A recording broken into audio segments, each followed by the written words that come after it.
Attention, cette vidéo ne constitue en aucun cas un conseil financier. Faites toujours vos propres recherches avant de prendre une décision. Ce que je partage ici reflète uniquement mon opinion, basée sur mes analyses et indicateurs personnels. Le trading, qu'il s'agisse de crypto-monnaies ou d'actions, comporte des risques, y compris des pertes financières potentielles. Investissez avec prudence, merci de trader de manière responsable. Ça y est, le Bitcoin a enfin touché un nouvel ATH. Bien évidemment, tout le monde est bullish, maintenant ça va partir to the moon. On va rester sur Terre et on va analyser ça et on va voir qu'est-ce qui va se passer pour la suite. Bienvenue sur ma chaîne, je vais vous analyser tout ça. Donc, je vais vous faire un récapitulatif assez rapide. Comme vous voyez, avec le Bitcoin, on a créé 4 canaux ici, que vous voyez qui sont ascendants et vous voyez qu'on a toujours joué avec eux. Vous voyez ici depuis septembre 2024 et on a réussi à le breaker en novembre. Puis ensuite, on est repassé à un autre. Donc ce que j'ai fait, c'est simplement que j'ai copié celui-là, que je l'ai mis là-haut. Donc comme ça, ça me permet justement de voir si le Bitcoin suit cette tendance haussière. Et on voit qu'on a toujours réussi à revenir sur ces niveaux clés. Comme vous le voyez ici, on a pile touché les 91 913 qui correspondaient directement à cette résistance-là. Donc, qu'est-ce qui va se passer pour la suite? Comme vous l'avez vu dans ma dernière vidéo, je vous l'avais dit, il y a du bullish dans l'air et malheureusement, il faut aussi repenser à la retombée. Donc, comme vous voyez, on a fait le nouvel ATH, donc on est arrivé à 109 000 et puis on est redescendu, on a quand même clôturé aux alentours des 102 000. Quelque chose d'intéressant aussi à savoir, donc c'est qu'on a vraiment balayé toutes les liquidités. Mais quand vous regardez les liquidités maintenant, vous voyez qu'il y en a beaucoup qui sont apparus au sud et donc qui sont arrivés à 95 000, donc ça c'est pour la semaine. Et si vous allez un peu plus haut, ça va jusqu'aux 102 000 et quelques. Donc il faut savoir qu'il y a quand même du bearish dans l'air qui peut se passer. Ça peut se passer en une journée, ça peut se passer en une semaine, tout ça on ne le sait pas. Cependant, je vais vous remettre en garde ici, même si le Bitcoin fait des choses extrêmement bullish, comme vous le voyez ici avec ce double bottom. Vous voyez ici que là, on a un support et que ce support, pour l'instant, tient. Le truc, c'est que là, on est reparti sur ce support et on est reparti en haut. Donc, la target théorique serait plutôt vers 107 000. Donc, on pourrait ici faire 107 000. Donc, on pourrait, pareil, c'est-à-dire, excusez-moi, hop, descendre, monter, puis descendre. Mais là, si ça ne tient pas aux 99 000, on pourrait redescendre ici. Et tiens, bizarrement, ça correspond aux 85 000. Donc ça correspond à la liquidité et ça correspond aussi donc à cette tendance haussière, donc dans ce canal-là, qui justement continue aujourd'hui à être encore testé et retesté.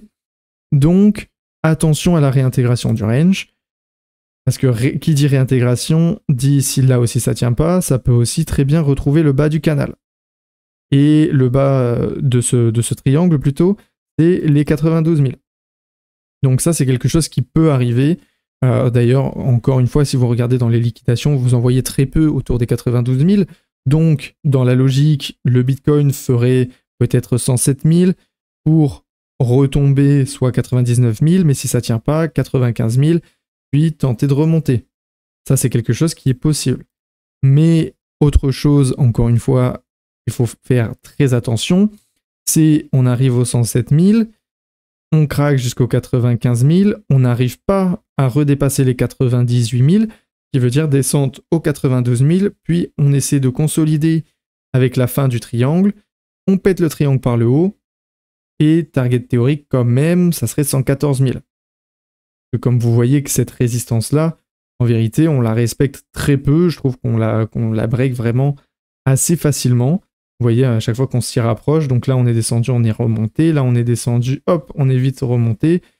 Donc cette résistance-là, c'est pas qu'elle est inexistante, mais c'est qu'elle est beaucoup plus faible. En tout cas, je trouve que les personnes, voilà, quand vous êtes au bord des 100 000, il y a vraiment un pouvoir bullish qui est là, qui est présent, donc il y a vraiment une force de vente, une force d'achat, pardon, comparée aux forces de vente, justement.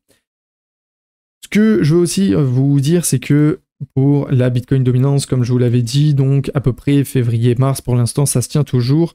On est toujours dans ce canal ascendant. Vous voyez que là, on fait toujours en plus un double bottom, donc on pourrait facilement avoir les 59%. voire peut-être la retest des 60%. Donc comme je vous avais dit, 60% retest, si on fait comme ici, c'est-à-dire retest, sûrement petite baisse pour aller toucher encore un peu plus haut pour avant le grand crash.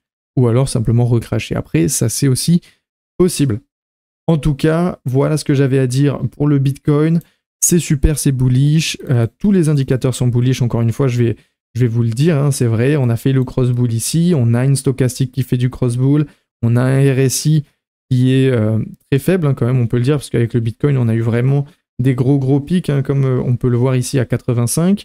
Donc le Bitcoin, il a du carburant, il peut aller très haut, mais prenez toujours en considération que c'est un marché financier et quand on break des niveaux clés, il faudra toujours venir les retester et que c'est fortement possible qu'on puisse réintégrer le triangle après à voir ce qui va se passer, mais en tout cas, si on revient sur le triangle, c'est pas non plus catastrophique. Comme je vous l'ai dit, on peut très bien reconsolider, fermer petit à petit pour après repéter à la hausse.